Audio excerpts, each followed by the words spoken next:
Yesus, hanya Kau yang ku andalkan, melebihi siapapun juga. Yesus, hanya Kau yang ku percaya. Di setiap waktu tiada lain yang ku andalkan selain Kau. Yesus, hanya Kau yang ku andalkan, melebihi siapapun juga. Yesus, hanya Kau yang ku percaya. Di setiap waktu tiada lain yang ku andalkan selain Kau, Yesus.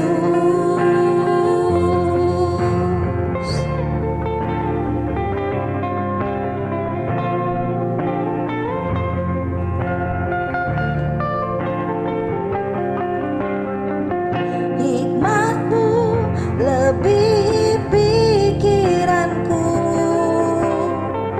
jalan-Mu di atas segala jalanku. Tinggi dan dalamnya kasih-Mu, hanya Kau Yesus yang ku andalkan.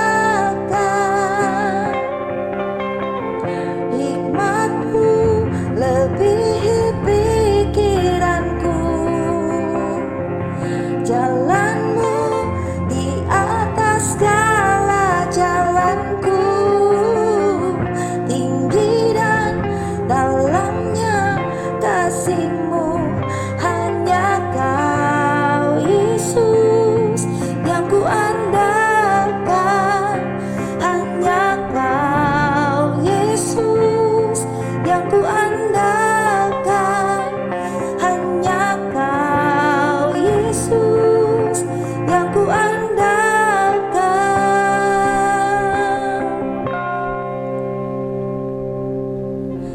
Yesus, hanya Kau yang ku andalkan, melebihi siapapun juga.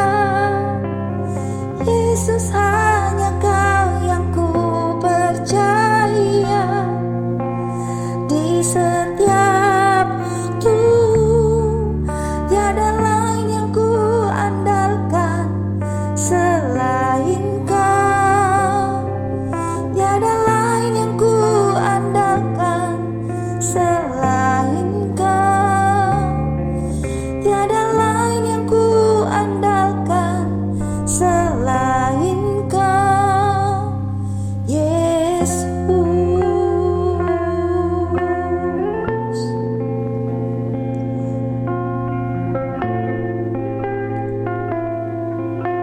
Yesus yang ku andalkan.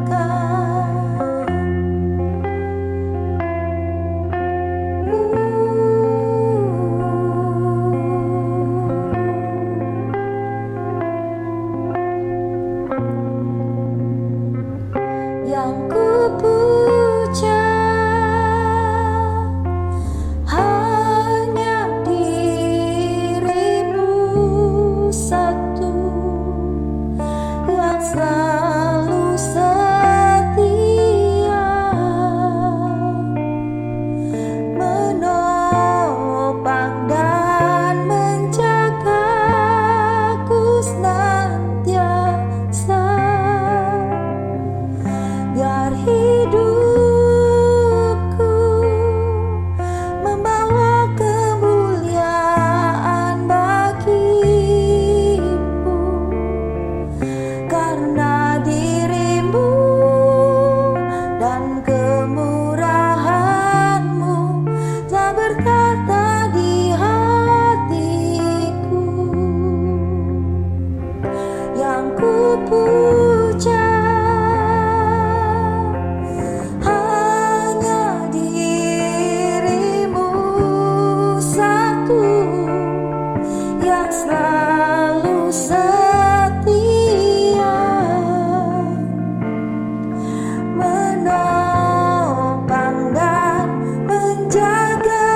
Shalom saudara sekalian, selamat hari Minggu, selamat berbakti di dalam kebaktian online kita pada hari ini. Saat ini saya ingin bicara mengenai kebenaran firman Tuhan yang Tuhan sudah berikan, yang ketika saya renungkan, ini berguna buat kita sebagai orang Kristen, sebagai anak Allah. Saya ambil di dalam Matius 26 ayat 6 sampai 13. Ketika Yesus berada di Betania, di rumah Simon si kusta, datanglah seorang perempuan kepadanya membawa sebuah buli-buli pualam berisi minyak wangi yang mahal. Minyak itu dicurahkannya di atas kepala Yesus yang sedang duduk makan. Melihat itu, murid-murid gusar dan berkata, "Untuk apa pemborosan ini? Sebab minyak itu dapat dijual dengan mahal, dan uangnya dapat diberikan kepada orang-orang miskin." Tapi Yesus mengetahui pikiran mereka lalu berkata, "Mengapa kamu menyusahkan perempuan ini? Sebab ia telah melakukan suatu perbuatan yang baik padaku. Karena orang-orang miskin selalu ada padamu, tetapi aku tidak akan selalu bersama-sama kamu. Sebab dengan mencurahkan minyak itu ke tubuhku, ia membuat suatu persiapan untuk penguburanku.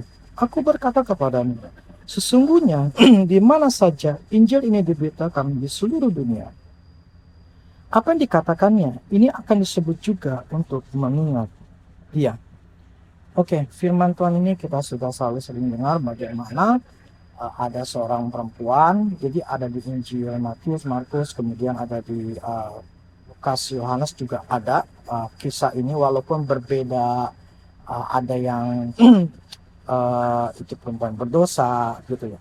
Tetapi ada juga yang mengatakan bahwa perempuan ini adalah Maria gitu, Maria Marta gitu, di mana Lazarus itu ada ikutan juga di dalam rumah ini juga gitu. Nah, tapi saya ingin bahas begini. Jadi ketika Yesus berada di sebuah Betania, ada seorang perempuan ya, itu namanya Maria Marta ini, itu dia datang kepada Tuhan, kemudian dia bawa itu, kemudian dicurahkan di atas kepala Tuhan gitu. Nah, ini minyak narwastu gitu. Dan ini harganya itu 300 dinar. 300 dinar itu kalau satu dinar kan untuk satu hari gaji gitu. Jadi bisa bayangkan berarti 300 hari gaji gitu loh. Kalau anggap kita UMR itu 100.000, berarti kurang lebih 30 juta gitu ya. Kalau satu harinya itu 100.000, bayangkan itu 30 juta gitu loh. Jadi satu minyak wangi itu harganya mahal-mahal segitu. Kita ada pernah beli waktu di Israel di minyak narwastu, itu pun enggak tidak semahal itulah, kurang lebih enggak 1 juta lah kurang lebih gitu. Nah, tapi ini bisa begitu mahal sekali karena ini narwastunya murni gitu. Jadi ini bukan minyak wangi sembarangan atau minyak wangi biasa, tetapi memang high class dan high end gitu loh.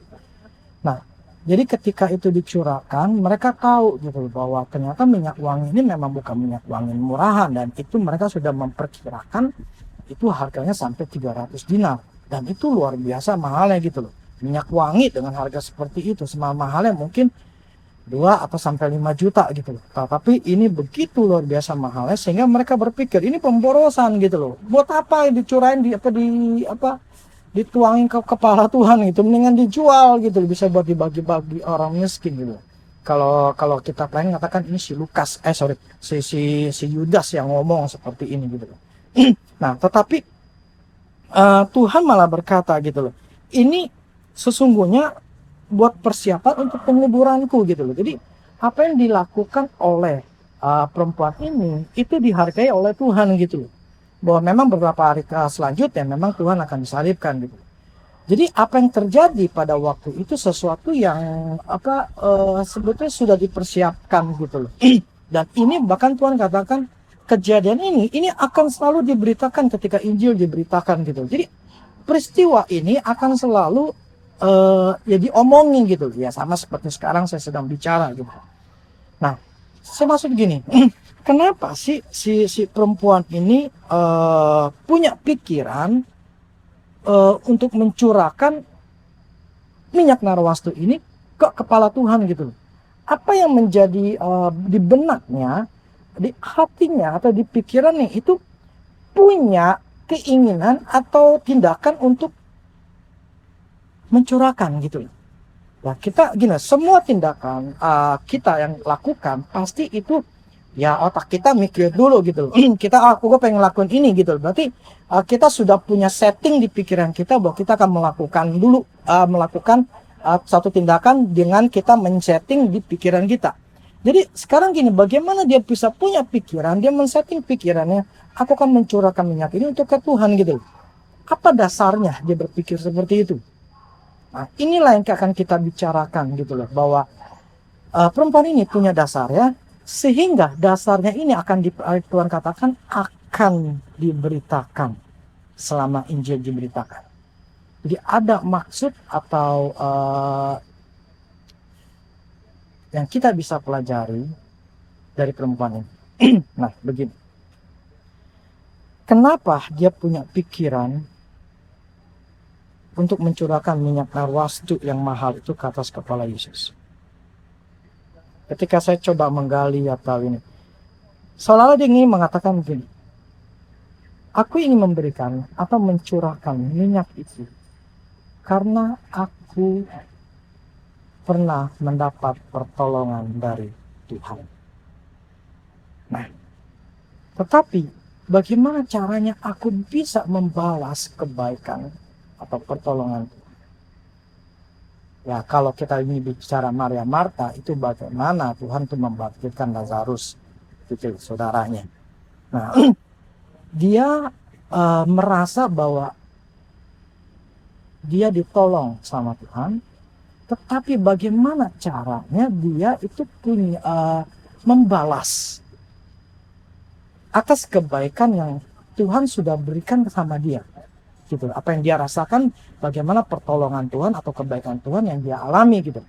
Nah, pada waktu itu dia ingin memberikan sesuatu kepada Tuhan, maksudnya melakukan sesuatu untuk membalas jasanya Tuhan gitu. Nah, jadi dia punya pikiran seperti itu. Tapi pertanyaannya adalah, kenapa minyak narwastu? Kenapa tidak ada hal yang lain? Ya, nah, kenapa minyak narwastu? Karena cuma itu suatu benda yang istimewa, yang mahal, yang berharga di mata perempuan ini, yang bisa diberikan sama Tuhan, yang untuk diberikan sama Tuhan. Jadi caranya untuk dia membalas jasanya Tuhan, kebaikan Tuhan, adalah dia ingin memberikan sesuatu. Dan ketika dia memberikan sesuatu, dia tidak tahu bagaimana cara memberikannya. Tetapi ketika dia ada di rumah, dia melihat dia punya sebuah benda yang berharga, yaitu minyak yang mahal harganya, yang bagi dia ini layak untuk diberikan atau dicurahkan kepada Tuhan. Kenapa dicurahkan kepada Tuhan? Kita tidak tahu, tetapi pada saat itu dia merasa bahwa yang namanya minyak itu, pencurahan itu dari kepala, dari atas itu kepala. Jadi dia mencurahkan atau meneteskan atau memberikannya di kepala, istilahnya mengalirinya itu dari kepala. Jadi dia tidak bisa memberikan gimana caranya untuk dia bisa memberikan sesuatu yang berharga kepada Tuhan, dan dia hanya bisa melihat bahwa ada sebuah benda yang berharga di mata dia, dan memang harga mahalnya, inilah yang akan diberikan kepada Tuhan sebagai cara dia untuk memberikan membalas budi kepada Tuhan. Nah, makanya ketika itu akhirnya dia memberikan kepada Tuhan. Nah, jadi benda itu merupakan yang paling berharga yang aku miliki, yang aku bisa berikan kepada Tuhan. Dan tidak ada hal yang lain yang bisa aku lakukan untuk membalas kebaikan dari Tuhan. Jadi dia berpikir, perempuan ini berpikir bahwa inilah benda yang berharga dan tidak ada cara lain yang bisa aku lakukan untuk Tuhan. Jadi yang bisa aku lakukan sekarang inilah untuk Tuhan. Jadi apa yang aku lakukan sekarang, inilah caranya aku yang aku punya, yang aku bisa untuk melayani atau untuk bisa membalas jasanya Tuhan. Membalas kebaikan apa yang Tuhan sudah berikan. Cuma itu yang dia bisa katakan, yang dia bisa lakukan. Nah, saudara sekalian, begini. Perbuatan dari perempuan ini adalah menunjukkan bahwa sebuah ucapan syukur yang diberikan oleh dia kepada Tuhan atas kebaikan, atas pertolongan Tuhan. Jadi sebuah ucapan syukur. Dan ketika dia memberikan ucapan syukur itu, dia memberikan dengan sebuah yang berharga, yang dia punya, miliki gitu loh. Yang dia miliki itu hanya bisa diberikan kepada Tuhan. Seseorang tidak akan pernah bisa memberi kepada Tuhan kalau dia tidak merasa kebaikan Tuhan.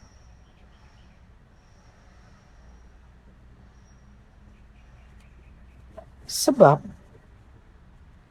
perbuatan kita itu akan menunjukkan sikap hati kita atau keadaan hati kita. Seperti apa hati kita, demikianlah hidup kita. Semua perbuatan kita itu selalu didasarkan dari hati kita. Bagaimana kita bertindak, bagaimana kita melakukan sesuatu, itu pasti dimulai dari hati kita. Dimulai dari hati dan pikiran kita. Jadi ketika perempuan ini melakukan sesuatu untuk Tuhan, ini didasari dari hati mengucapkan syukur. Jadi ketika dia mengucap syukur, dia melakukan sebuah tindakan. Nah, saudara ya, kalau seseorang tidak akan bisa mengucap syukur, dia tidak akan melakukan tindakan. Jadi tindakan itu terjadi karena ucapan syukur. Nah, ucapan syukur inilah yang sebetulnya dibutuhkan daripada kita.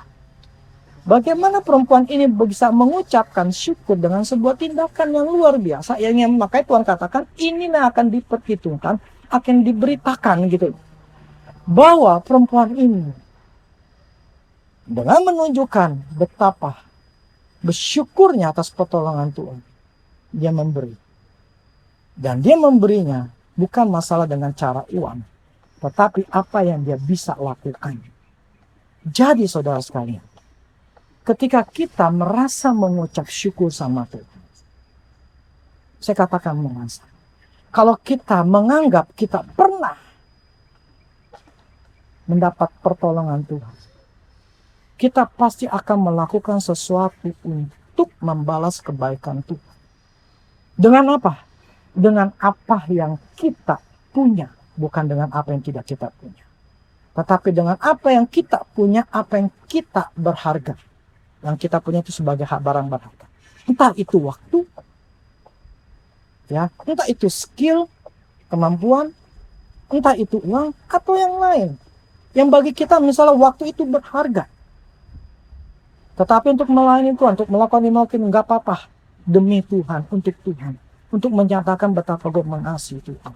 Gue hanya cuman istilahnya, hidup gue sekarang ini karena kebaikan Tuhan. Karena kebaikan Tuhan. Jadi ada sebuah pengucapan syukur yang dilakukan dengan tindakan.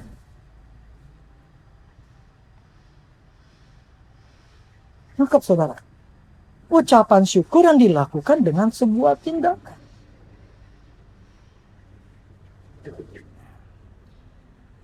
Sehingga gini, orang tidak akan pernah bisa melayani Tuhan atau mengasihi Tuhan kalau dia tidak merasakan kebaikan Tuhan. Dia tidak akan pernah berterima kasih kepada Tuhan kalau dia tidak pernah merasakan kebaikan. Contoh ya, orang tidak akan pernah mengucapkan terima kasih sama saya kalau saya tidak pernah kalau saya tidak melakukan sesuatu yang baik untuk orang. Tetapi ketika saya melakukan sesuatu yang baik, orang akan bisa berterima kasih. Kecuali ada orang-orang yang tidak tahu berterima kasih gitu loh. Artinya ketika saya memberikan uang, ketika saya melakukan sesuatu, kemudian ya orang itu tidak mengucapkan terima kasih gitu loh. Nah itu ya orang itu tidak tahu berterima kasih. Tetapi memang seperti itu gitu loh. Jadi begini saudara, ketika seseorang kalau seseorang itu merasakan kebaikan saya atau mendapatkan pertolongan saya, ya orang itu paling tidak yang tahu berterima kasih akan mengucapkan terima kasihnya gitu loh. Tetapi kalau orang tidak merasakan kebaikan atau pertolongan saya, mau ngapain ngucapin terima kasih? Ya, jadi karena dia merasa dia mengalami kebaikan, maka dia berterima kasih. Jadi kalau seseorang yang tidak merasakan, menganggap itu sebuah kebaikan, ya lumrah gitu misalnya, ya sudah, dia tidak akan pernah berterima kasih. Nah, tetapi kita harus menjadi orang-orang yang tahu berterima kasih. Kita harus menjadi orang-orang yang tahu mengucap syukur, tahu diri gitu loh. Jadilah orang yang tahu berterima kasih kepada manusia ataupun kepada Tuhan gitu loh. Dengan sebuah tindakan, dengan perkataan atau apa gitu loh. Tetapi kalau kita tidak pernah merasakan kebaikan Tuhan, kebaikan orang lain, kita tidak akan pernah mau untuk berterima kasih. Jadi seseorang untuk mau melayani Tuhan itu bukan karena dipaksa sebetulnya, tetapi karena dia mengucapkan terima kasih sama Tuhan. Kenapa dia mau terima kasih? Karena dia merasa pernah ditolong sama Tuhan. Kalau dia nggak pernah merasa ditolong Tuhan, dia tidak akan melayani, dia tidak akan melakukan sesuatu. Jadi kenapa seseorang itu tidak bisa berterima kasih atau mengucap syukur? Yang pertama tadi, tidak melihat kebaikan dari orang lain atau dari Tuhan. Tidak melihat. Ya. Tidak merasakan. Yang kedua itu tidak merasakan. Kalau melihat sesuatu yang dia lihat, tetapi merasakan sesuatu yang dia rasakan, tidak melihat, maka dia tidak akan bisa mengucapkan terima kasih atau bersyukur. Nah, yang ketiga merasa nggak perlu, lumrah, nggak perlu gitu. Jadi merasa nggak perlu, akhirnya ya tidak usah mengucap syukur. Nah, atau juga bisa karena trauma. Maksudnya gini, ya saya dulu pernah. Menurut saya sih semua manusia atau orang Kristen pernah ngalamin namanya kekecewaan. Saya dulu pernah kecewa sama Tuhan karena apa? Karena saya berpikir saya udah berdoa, saya udah meminta sesuatu, kemudian saya udah sepakat dengan istri, kemudian saya udah melakukan banyak hal. Maksudnya dalam arti saya berdoa ya, berdoa ini itu. Pokoknya saya sampai saya menangis, sampai saya stres lah, tertekan. Ya karena saya berharap sama Tuhan tapi Tuhan tidak menjawab saya gitu. Nah itu saya akui pada saat itu saya menjadi marah, menjadi kesal gitu sama Tuhan, menjadi kecewa sama Tuhan. Tetapi ujung-ujungnya akhirnya saya yang menyesal. Saya malah minta ampun sama Tuhan. Saya mengatakan Tuhan, saya yang salah. Karena saya tahu Tuhan tidak pernah salah. Saya pasti salah. Saya pasti ada sesuatu yang salah di dalam diri saya yang membuat kenapa hidup saya tidak berubah. Jadi saat itu walaupun saya kecewa, saya bertanya, ada pertanyaan, saya ujung-ujung tetap akhirnya saya mengaku dan menyesal sama Tuhan. Saya yang salah. Nah, seringkali trauma kayak gitu atau kejadian itu membuat kita menjadi tidak bisa mengucap syukur, tidak bisa berterima kasih. Ya, tapi dari berlalunya waktu, dengan saya mendapatkan pengertian, saya berbalik mengalami banyak perubahan ketika di Mahanaim. Karena saat itu saya istilahnya saya nggak punya gembala lagi, saya sebagai gembalanya sendiri. Saya bisa punya komunikasi langsung sama Tuhan. Akhirnya saya bisa artinya pengertian demi pengertian Tuhan bukakan sehingga perubahan demi perubahan saya alami. Sehingga ketika saat ini saya sedang mengalami masalah, ketika saya mengalami apapun juga, saya tidak menjadi stres, tertekan, marah sama Tuhan. Karena saya udah ngerti semuanya bahwa masalah problemnya bukan di Tuhan, tetapi di sayanya yang salah. saya tidak bijaksana lah, atau saya tidak melakukan ABC lah, akhirnya terjadi masalah gitu loh. Contohnya kemarin adalah seperti saya sakit COVID gitu. Ketika saya COVID itu kan ternyata tuh rame gitu loh. Maksudnya ya di gereja jadi berpikir lah, kok Rudi aja tuh bisa kena gitu loh. Ya saya kena COVID ya, akhirnya mereka jadi shock ya, karena kok bisa kena gitu ya saya bisa kena, kan saya masih manusia gitu. Nah problemnya itu kesalahan di saya. Jadi coba cari apanya yang salah di dalam diri saya. Akhirnya saya mengerti, karena daya tahan tubuh saya turun. Kenapa dia turun? Karena saya nggak bisa tidur. Kenapa nggak bisa tidur? Ya karena saya gara-gara minum kopi gitu. Nah akhirnya ya, sekalipun saya punya urapan yang kuat sekalipun saya punya doa, sekalipun saya bergaul sama Tuhan, sekalipun saya tetap mencari Tuhan, tetapi kalau tubuh saya tidak jaga, ya percuma gitu loh.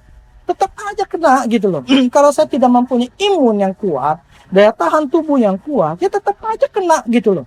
Jadi apa ya? Ya, Smith Wigglesworth ya, yang dulu saya ceritain, dia aja kena batu ginjal di umur 70-an gitu loh. Dan itu makan waktu 6 tahun gitu loh. Nah, ya saya maksud gini, jadi keadaan seperti itu memang saya mengalami sakit. Tetapi saat itu saya udah berpikir, ya memang saya salah, ya sudah gitu loh. Saya nggak perlu berpikir, kok Tuhan begini, kok Tuhan nggak jagain saya, kok Tuhan nggak protek saya ya. Tuhan selalu protek saya. Selalu. Tetapi ada bagian di tubuh saya yang harus saya jaga sendiri. Ya, keuangin tubuh saya sendiri. Yang makan siapa? Saya. Yang menggerakin makan masuk mulut saya. Artinya apa? Saya yang harus yang lakuin. Gitu loh. Jadi ketika saya COVID, ya memang penyakit COVID itu seolah-olah kayak gimana ya. Banyak orang malu mengatakannya bahwa saya kena penyakit COVID gitu. Malu gitu loh. Ya akhirnya menyembunyikan segala macam gitu. Kenapa mesti malu gitu loh? Karena saya berpikir ketika saya kena COVID, akhirnya ada apa? Ada satu orang yang telepon saya, hubungin saya. Dia tuh punya ciri COVID. Dia stres waktu kan video call. Itu dia stres sekali, dia takut sekali. Di umur 30 tahun, stres takut gitu. Nah akhirnya dia tahu saya kena COVID gitu. Nah akhirnya dia telepon saya, gimana caranya? Nah akhirnya saya terangkan, saya jelaskan gitu loh.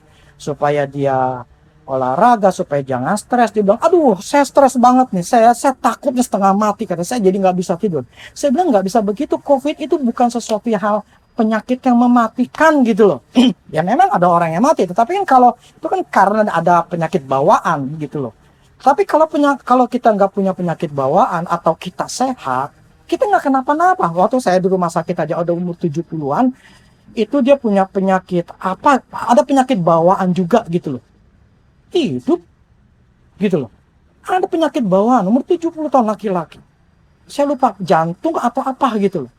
Tetap baik gitu loh. Jadi kenapa mesti kayak orang wah kayak penyakit kusta aja gitu loh. Nah akhirnya ketika saya mengatakan saya kena penyakit COVID dan dia orang ini, saya bisa bantu dia. Dan akhirnya apa? Orang itu akhirnya setelah saya dengar saya kayak gitu, dia beli dia beli makan vitamin, bahkan di apotek katanya gini, vitamin C yang paling termahal di toko ini. Dia beli yang termahal katanya. Dia beli waktu itu hampir sekitar 500.000 lah dia bilang. Nah setelah itu dia minum, dia olahraga, dia jemur. Akhirnya saudara apa? Ketika dia tes kurang lebih seminggu atau 10 hari. Negatif. Akhirnya apa? Saya menolong orang lain. Walaupun dengan perkataan. Mengencourage, memberikan semangat. Dan akhirnya bisa. Gitu loh. Nah, itulah cara pengucapan saya, syukur saya juga terhadap orang lain gitu. Terhadap Tuhan gitu, maksudnya untuk orang lain untuk bisa mengerti gitu. Memang, ada orang-orang yang ketika saya penyakit COVID, shock, kaget, bahkan istilah kasarnya ya, kok bisa gitu, jadi menghina gitu loh.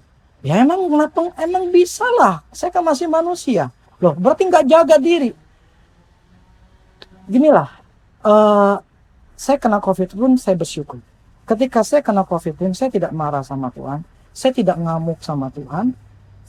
Saya anggap itu seperti biasa. Ketika saya kalau sakit, ya sakit seperti meriang aja, udah selesai. Sehingga dalam waktu 2 harian, yang penting saya bisa tidur. Akhirnya saya bisa normal lagi. Dan sampai sekarang tidak ada efek apapun dari COVID itu. Saya masih bisa lari, saya masih bisa berenang seperti biasa. Tidak ada pengaruh. Paru-paru saya jadi rusak lah, nggak bisa berenang. Kalau berenang ngap-ngapan lah, atau lari ngap-ngapan, nggak sama sekali. Saya normal sama seperti sebelum sakit COVID. Jadi jangan terlalu lebay gitu untuk penyakit COVID ini. Gitu. Jadi supaya kita ngerti bahwa apa ya, ucapan syukur itu akan mempengaruhi daya tahan tubuh kita juga. Nah, saudara sekalian, saya balik lagi. Dulu saya tidak bisa seperti itu. Tapi sekarang saya bisa. Ketika saya punya masalah, saya bisa mengucap syukur. Saya tidak menyalahkan Tuhan. Saya tidak menjadi stres. Tetapi saya mencoba menggali, menganalisa diri saya sendiri. Dan akhirnya saya bisa keluar dari setiap masalah demi masalah. Ya, dengan pertolongan penyertaan Tuhan. Nah, tapi ketika orang punya trauma, seringkali mereka tidak bisa berterima kasih sama Tuhan. Atau keinginan dia tidak terjadi. Apa yang didoakan tidak dia dapat. Akhirnya dia akan menjadi marah dan dia malah berbalik. Banyak orang-orang seperti itu. Jangankan Tuhan, saya sendiri pun ngalamin gitu. Jadi orang tidak akan pernah bisa akan berbuat baik atau berterima kasih ya kalau dia tidak merasakan. Jadi sekalipun kita pernah melakukan sesuatu yang baik kepada seseorang, belum tentu dia akan ketika ada berselisih pendapat, dia akan tetap berbaikan dengan kita. Karena mungkin tidak sesuai dengan menurut dia. Nah, itu bisa berbalik, orang itu akan bisa nyerah. Jadi mempertanyakan. Jadi bisa kebaikan Tuhan, kebaikan diri kita, itu bisa hilang atau tidak dihargai ketika orang itu tidak mendapatkan apa yang dia inginkan. Itu sesuatu hal yang lumrah, yang biasa di dalam dunia ini. Ya. Orang awalnya mungkin melayani Tuhan. Tetapi ketika ada satu masalah, ketika keinginan dia tidak bisa tidak terpenuhi, atau dia ada sebuah kejadian yang membuat dia kecewa, itu akan membuat dia tidak akan pernah mau melayani lagi. Dan segala kebaikan daripada Tuhan itu dia tidak akan pernah ingat. Gitu. Demikian juga ketika kita manusia. Sekalipun kita berbuat baik, tetapi ketika ada satu hal di mana orang itu tidak suka atau dia tidak mendapatkan apa yang diinginkan, segala kebaikan kita semuanya akan hilang. Dan dia akan berbalik meninggalkan kita dan dia akan jadi benci. Jadi, ya dengan ini saya bisa ngerti. Kenapa seseorang bisa melayani Tuhan? Kenapa seseorang bisa mengucap syukur? Dan kenapa seseorang masih bisa bertahan?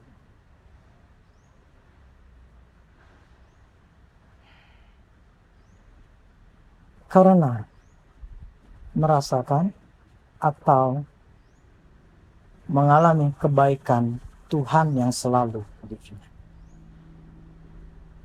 Kalau orang yang tidak ingat, ya tidak akan pernah berterima kasih. Kalau orang tidak ingat akan pertolongan kita, dia tidak akan pernah berterima kasih. Jadi berterima kasih karena kebaikan yang sudah kita lakukan, orang tidak akan bisa. Kalau dia nggak ingat, dia tidak akan pernah bisa. Tetapi ketika di dalam Tuhan, ketika seorang tidak mengingat kebaikan Tuhan, orang pun tidak akan pernah mau mengucap syukur atau tidak akan melayani Tuhan. Jadi saudara sekalian, tindakan kita itu semua didasari dari hati kita. Kalau hati kita baik, hati kita yang tahu berterima kasih, kita akan selalu ada ucapan terima kasih, ucapan syukur. perempuan ini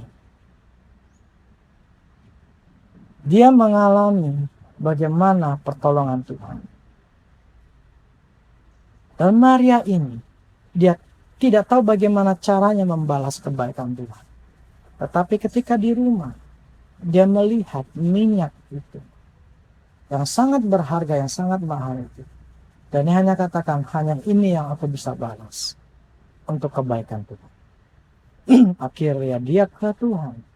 Dia memberikan, dia mencurahkan, mengaliri minyak yang mahal itu ke kepala Tuhan. Dan Tuhan sangat menghargai. Walaupun orang lain tidak menghargainya, tapi Tuhan menghargai. Jadi sekalipun mungkin adalah hal yang kecil yang yang saat ini kita bisa lakukan. Yang kita bisa lakukan. Mungkin kecil. Tetapi bagi kita itu sangat berharga. Dan karena berharga tidak berharga itu sebetulnya adalah kita yang menilai. Contoh gini, Tuhan ketika katakan gini, ketika memberikan persembahan, Tuhan melihat orang kaya kasihnya banyak. Ketika ada seorang janda miskin, dia kasih itu kecil, cuma berapa keping.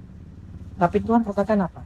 Dia memberikan lebih banyak daripada yang lain. Loh, lebih banyak gimana? Cuma 3 keping dibandingkan misalnya 1000 keping. Ini jauh lebih banyak kan 1000. Tetapi di mata Tuhan, 3 itu, 1 ini, 2, pokoknya kecil di mata Tuhan itu besar. Kenapa? Karena itu seluruh hidupnya dari janda itu memberikannya. Artinya apa? Itu bukan berdasarkan daripada jumlahnya, tetapi daripada nilai yang daripada benda itu yang Tuhan lihat. Mungkin kita nggak punya uang, tetapi apa yang kita bisa lakukan? Bisa misalnya tenaga kita, waktu kita yang berharga, kita bisa berikan untuk Tuhan. Prinsipnya adalah ada hal-hal yang di dalam diri kita sebetulnya Tuhan sudah berikan kepada kita untuk kita bisa mengucapkan terima kasih. Nah, problemnya ada karakter. Kenapa orang tidak bisa berterima kasih? Karena punya karakternya. Tidak mau berterima kasih. Karakternya terbentuk dari masih kecil. Kalau masih kecil tidak diajarkan untuk mengucap syukur, dapat barang, dapat mainan, mengucap syukur. Walaupun kecil, walaupun tidak seperti nggak ada berharganya, tetapi disuruh berterima kasih, mengucap syukur. Tetapi ketika seseorang dari kecil yang sudah tidak diajarkan berterima kasih, tidak diajarkan mengucap syukur, jadi ketika dia biasanya dapat yang bagus, ketika tidak dapat nggak bagus, dia akan mengeluh, dia akan menggerutu. Nah, itu menjadi akan membuat orang itu terbentuk sebuah karakter yang tidak tahu berterima kasih. Nah, ini yang repotnya adalah seperti itu. Kalau orang yang sudah punya karakter tidak tahu berterima kasih, itu susah. Jadi itu akan membuat kesulitan orang itu bisa menerima untuk mengucap syukur. Jadi kebiasaan adalah menggerutu, ngomel dan ngomel. Kalau dia ngomel terus sulit untuk dia bisa mengalami perubahan hidup. Orang tukang ngomel, ya, saya katakan orang yang tukang ngomel adalah orang yang susah.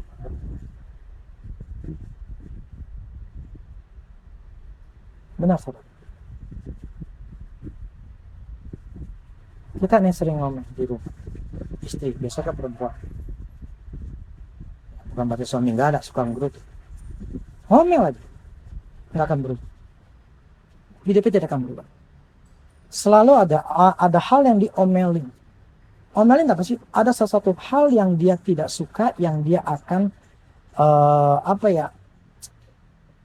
merasa nggak puas. Ya namanya nggak puas kan berarti kan ngomel, ya kan? Jadi diomelin nih karena nggak puas sama suami lah, nggak puas sama istri lah, nggak puas sama inilah, nggak puas sama itulah. Jadi selalu aja nggak puas, ngomel.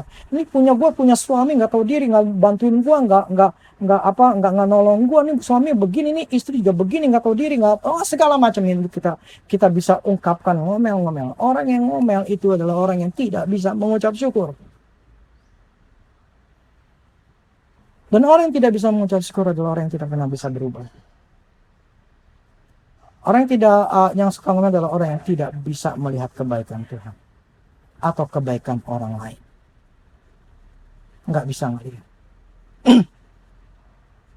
Jadi kalau saya ngomel istri saya, berarti saya tidak bisa melihat kebaikan istri saya.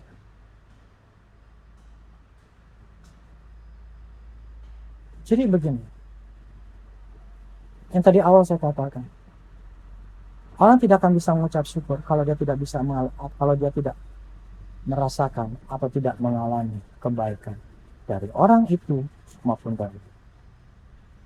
Jadi perbuatan perempuan ini atau Maria, itulah yang saat ini Tuhan ingin ajarkan. Berterima kasih, mengucap syukur,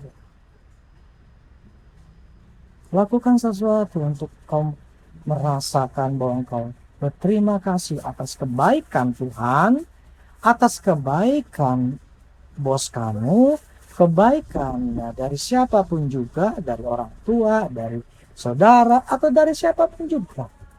Dengan kita mengungkapkan tindakan kita itu menyatakan bahwa kita itu, saya ini orang yang tahu berterima kasih.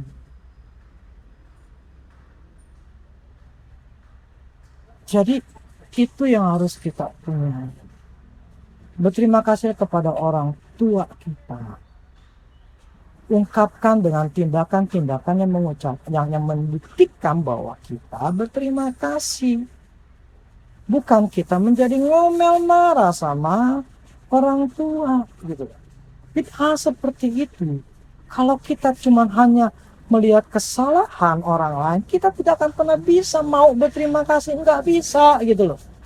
Jadi itu yang membuat kita itu akan menjadi benci sama orang lain, karena tidak melihat kebaikan daripada orang itu. Tetapi kalau kita melihat kebaikan dari orang itu, kita tidak akan memfitnah, menghina gitu. Kita akan selalu mengucap syukur atau berterima kasih.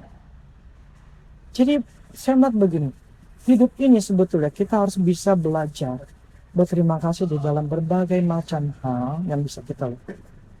Tanpa itu, kita akan selalu menjadi orang-orang yang suka menggerutu dan hidupnya tidak enak. Orang yang suka ngomel, hidup itu nggak enak. Orang yang suka menggerutu, hidupnya nggak enak, nggak nyaman, nggak tenang, khawatir, susah. Jadi sekalipun saat ini keadaan kita lagi tidak baik, mengucap syukurlah. Lihatlah kebaikan Tuhan yang sudah pernah Tuhan lakukan pada kita. Yang saya percaya bahwa Tuhan itu sanggup untuk menolong kita, melepaskan, menyertai kita kalau kita ngelakuin bagian kita. Ya, kalau ngelakuin bagian kita. Kalau dulu saya nggak bisa ngelakuin bagian kita, akhirnya ya saya jadi bermasalah. Tetapi yang saya maksudkan begini, hiduplah sesuai dengan firman Tuhan. Jadi hari ini kita belajar dari perempuan atau Maria itu mengucap syukur dengan apa yang kita bisa punya dan menganggap itu sangat berharga buat orang itu atau buat Tuhan. Jadi saudara, melayani Tuhan karena merasakan kebaikan Tuhan.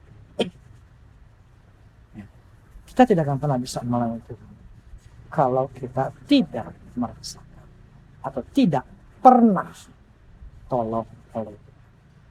Jadi lumrah kalau ada orang-orang yang tidak melayani Tuhan karena memang tidak pernah ditolong oleh Tuhan. Lumrah kalau ada orang yang tidak berterima kasih karena dia menganggap tidak pernah ditolong.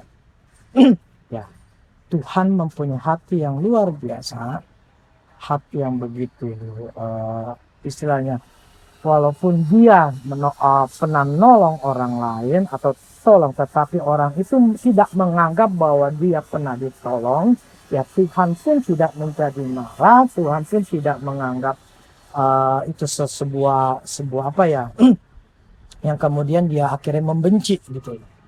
Tetapi dia tahu karena kasih yang besar bahwa walaupun orang itu tidak tahu berterima kasih, tetapi firman Tuhan katakan dia adalah Allah yang setia, Allah yang tetap mengasihi orang.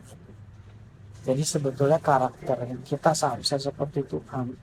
Sekalipun orang tidak tahu berterima kasih, tapi kita pun tetap harus bisa mengasihi, tidak menjadi marah, tidak menjadi ngamuk, tidak menjadi ngomel. Tetapi kita tetap melakukan firman Tuhan seperti Kristus, walaupun dia dihina segala macam, tapi dia katakan, Tuhan ampuni mereka karena mereka tidak tahu apa yang mereka lakukan. Jadi hati yang suka mengampuni. Jadi saya bersyukur untuk hari ini bahwa Tuhan itu adalah benar. Jadi kita juga harus bisa belajar. Saya katakan belajar.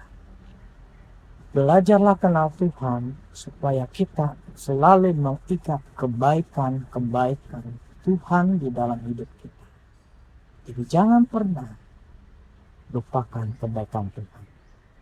Jangan pernah juga melupakan kebaikan orang lain. Kita di dalam hidup ini, kita akan saling membutuhkan satu sama lain. Tidak ada saya lebih hebat, saya lebih besar, saya tidak butuh orang lain. Semua hidup kita ini saling membutuhkan satu sama lain. Artinya kita mau tidak mau pun juga kita harus saling tahu berterima kasih. Saling berterima kasih dengan apa yang sudah orang lain itu lakukan kepada kita. Dan kita pun berterima kasih dengan melakukan sesuatu karena orang itu sudah berbuat baik kepada kita. Kalau kita semua saling mengerti ini satu sama lain, tidak akan terjadi perpecahan, tidak akan jadi ada kebencian. Tapi yang ada kita bisa saling mengerti satu sama lain dan saling memberi, bukan saling menuntut. Kalau saling menuntut tidak akan pernah selesai. Tapi ketika kita saling memberi, saling menolong, hidup akan nyaman, hidup akan tenang, hidup akan damai, gereja akan tenang, gereja akan damai. Tidak ada yang namanya saling ribut. Semua tergantung kita masing-masing. Memang kita manusia mempunyai kepentingan. Tetapi biar kita mulai kepentingan lebih besar, itu kepentingan daripada yang namanya lebih besar itu gereja atau kelompok atau Tuhan lah gitu loh. Dimana itu jauh lebih besar membuat kita akan lebih mementingkan itu. Amin saudara. Jadi mulai hari ini belajarlah melihat kebaikan orang lain dan kebaikan Tuhan. Kita menjadi orang-orang yang tahu berterima kasih. Amin. Itulah maksudnya Tuhan. Bahwa kejadian ini akan selalu diingat, selalu akan diberitakan. Yaitu orang yang sudah diselamatkan, orang yang sudah ditolong, orang itu akan memberikan sesuatu yang berharga karena dia merasa dan mengalami kebaikan Tuhan yang membuat dia akan bertindak untuk membalas kebaikan, membalas apapun yang Tuhan sudah lakukan. Amin. Kita semua mengerti akan daripada yang namanya intisari daripada kejadian ini. Amin saudara-saudara sekalian. Mulai hari ini belajarlah berterima kasih kepada Tuhan dan kepada sesama manusia. Demikian firman Tuhan. Mari kita berdoa terlebih dahulu. Bapa di surga, terima kasih untuk kebenaran firman-Mu. Biar pada hari ini kami bisa semakin mengerti. Untuk kami selalu mengingat kebaikan-kebaikan-Mu Tuhan dan kebaikan orang lain, sehingga kami bisa mengucapkan terima kasih atas pertolongan, atas kebaikan daripada orang lain maupun Kau Tuhan. Jadikan kami punya hati yang tahu berterima kasih. Terima kasih Tuhan untuk kebenaran firman-Mu Tuhan. Di dalam nama Yesus Kristus kami berdoa dan berdoa. Amin. Demikianlah firman Tuhan, saudara sekalian, biar kita semua mempunyai hati yang mau mendengarkan firman Tuhan. Setiap hari Minggu 10:30 siang. Tuhan Yesus memberkati.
kasih-Mu, hanya Kau Yesus yang ku andalkan, hanya Kau Yesus yang ku andalkan, hanya Kau Yesus yang ku andalkan.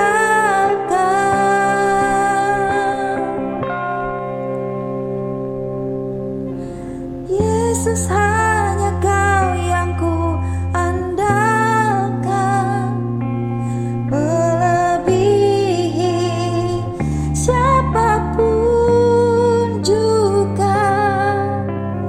Yesus, hanya Kau yang ku percaya di setiap waktu.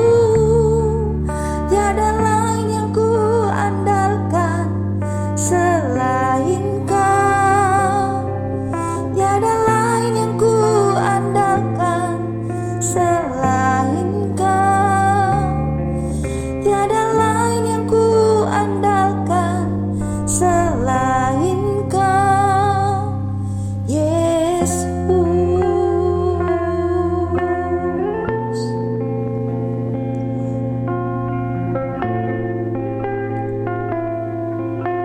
Yesus yang ku andalkan.